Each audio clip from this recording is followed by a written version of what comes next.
ಭಾರಿ ಒಳ್ಳೆಯದಾಗಿದೆ ಆಯಿತಾ. ನೀವು ಒಮ್ಮೆ ಮಾಡಿ ನೋಡಿ ಆಯಿತಾ, ಟ್ರೈ ಮಾಡಿ. ಇದು ಈ ಬೀಚಲ್ಲಿ ಮತ್ತು ಜಾತ್ರೆಯಲ್ಲೆಲ್ಲ ಸಿಗ್ತಲ್ಲ ಅದೇ ಥರ ಆಗ್ತದೆ. ನೀವು ಒಮ್ಮೆ ಟ್ರೈ ಮಾಡಿ ನೋಡಿ ಆಯಿತಾ. ಸುಳ್ಳು ಹೇಳೋದಲ್ಲ, ನಿಜವಾಗಿ ಹೇಳ್ತಾ ಇದ್ದೇನೆ, ತುಂಬ ರುಚಿ ಆಗ್ತದೆ. ಈ ಥರ ನೀವು ಮಾಡಿ ನೋಡಿ. ಹೇಗೂ ಗ್ಯಾಸ್ ಇಲ್ಲ, ಹಾಗೆ ಒಲೆಯಲ್ಲೇ ಮಾಡ್ಬೋದು ಎಲ್ಲರಿಗೂ ಸಹ. ಹಾಯ್, ಎಲ್ಲರಿಗೂ ನಮಸ್ತೆ. ಮನೆ ತಿಂಡಿ ಯೂಟ್ಯೂಬ್ ಚಾನಲಿಗೆ ಎಲ್ಲರಿಗೂ ಸ್ವಾಗತ. ನೋಡಿ, ನಾನೊಂದು 3 ಜೋಳ ತಗೊಂಡಿದ್ದೇನೆ. ಅದರ ಸಿಪ್ಪೆಯನ್ನೆಲ್ಲ ತೆಗಿತಾ ಇದ್ದೇನೆ. ಯಾಕೆ ಅಂತ ಹೇಳಿದ್ರೆ ಜೋಳವನ್ನು ಇವತ್ತು ಒಲೆಯಲ್ಲಿ ಸುಡುವ ಅಂಥೇಳಿ ಜೋಳವನ್ನು ಬೇಯಿಸಲಿಕ್ಕೆ ನಾನೆಲ್ಲ ರೆಡಿ ಮಾಡ್ತಾ ಇದ್ದೇನೆ. ನೋಡಿ, ಎಲ್ಲ ರೆಡಿ ಆಯಿತು. ಸ್ವಲ್ಪ ತೊಳ್ಕೊಳ್ಳಿ. ತೊಳೆದ ಮತ್ತೆ ಒಂದು ಬಾಣಲೆಗೆ ತುಂಬ ನೀರು ಹಾಕಿ, ದೊಡ್ಡ ದೊಡ್ಡ ಜೋಳ ಅಲ್ಲ, ಆದ ಕಾರಣ ತುಂಬ ನೀರು ಹಾಕಬೇಕು. ನೀರು ಹಾಕಿ ಬೇಯಿಸ್ಕೊಳ್ತಾ ಇದ್ದೇನೆ.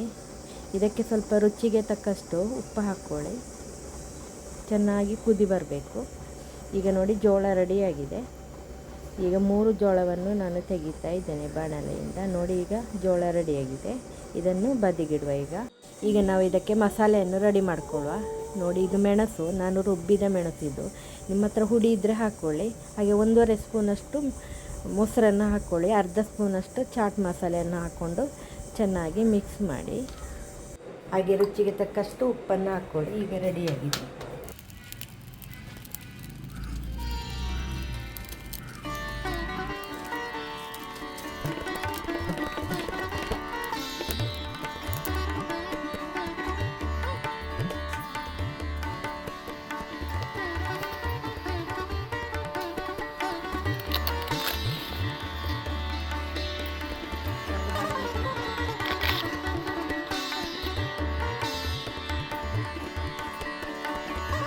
ಇದಕ್ಕೊಂದು ಅರ್ಧ ಲಿಂಬೆ ಹುಳಿಯನ್ನು ಹಿಂಡ್ಕೊಳ್ಳಿ. ಲಿಂಬೆ ಹುಳಿಯಲ್ಲಿ ಬೀಜ ಇದ್ದರೆ ಅದನ್ನು ಎತ್ತು ಬಿಸಾಕಬೇಕು, ಅಲ್ಲದ್ರೆ ಅದು ಕಹಿ ಬರ್ಬೋದು.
ನೋಡಿ ಗೈಸ್,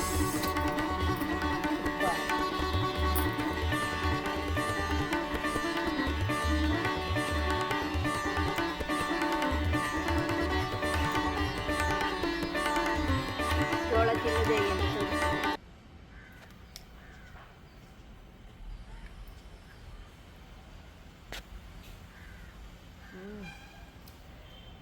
ಭಾರಿ ಒಳ್ಳೆಯದಾಗಿದೆ ಆಯಿತಾ. ನೀವು ಒಮ್ಮೆ ಮಾಡಿ ನೋಡಿ ಆಯಿತಾ, ಟ್ರೈ ಮಾಡಿ.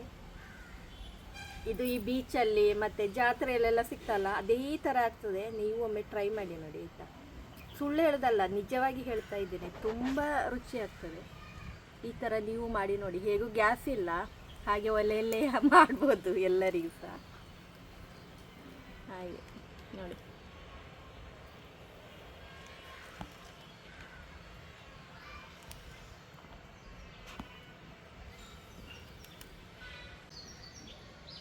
ನಿಜವಾಗಿ ಒಳ್ಳೆಯದಾಗಿದೆ. ಹಾಗೆ ಸುಟ್ಟ ಜೋಳವನ್ನೆಲ್ಲ ಖಾಲಿ ಮಾಡಿ ಮುಂದಿನ ವಿಡಿಯೋದಲ್ಲಿ ನಾನು ಬರ್ತೇನೆ.